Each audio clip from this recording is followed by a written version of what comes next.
Looks like the fight for broker transparency just got real. A small carrier is taking on TQL in a federal lawsuit. And if they win, it could change the game for owner-operators and carriers everywhere. So what happens if the carrier wins? Well, let's break it down. So here's the deal. Right now, many brokers include contract clauses that force carriers to waive their legal right literally for everything, and to see any transaction record. This allows brokers to hide how much they're actually making off a load and keep carriers in the dark. The lawsuit against TQL challenges this practice. If the carrier wins, brokers could be forced to comply with the FMCSA transparency rules and no more carriers getting shortchanged. So what does this actually mean? Let's talk about the biggest ways this could impact all carriers if this lawsuit goes into favor. No more hidden broker fees. Brokers will be required to disclose what they're keeping versus what the shipper is paying them. The second thing it means is fairer freight rates. Carriers will be able to see if brokers are skimming too much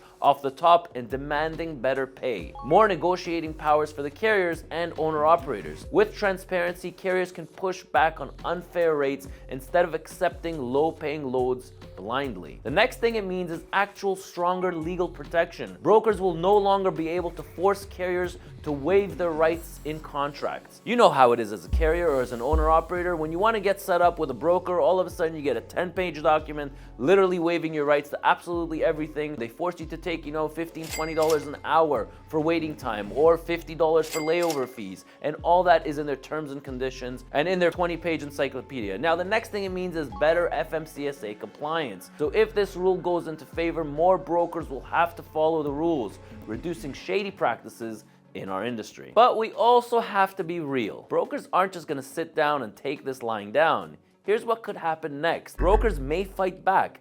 Definitely you can expect pushback to change FMCSA rules in their favor. Contracts may get trickier. Brokers might try new legal loopholes to maintain control. If brokers are forced to be more transparent, some might cut their margins while others might try passing costs to shippers. More legal battles coming, so if TQL loses, this could spark a wave of lawsuits against other brokers doing the exact same thing. At the end of the day, this lawsuit could be a turning point for the trucking industry.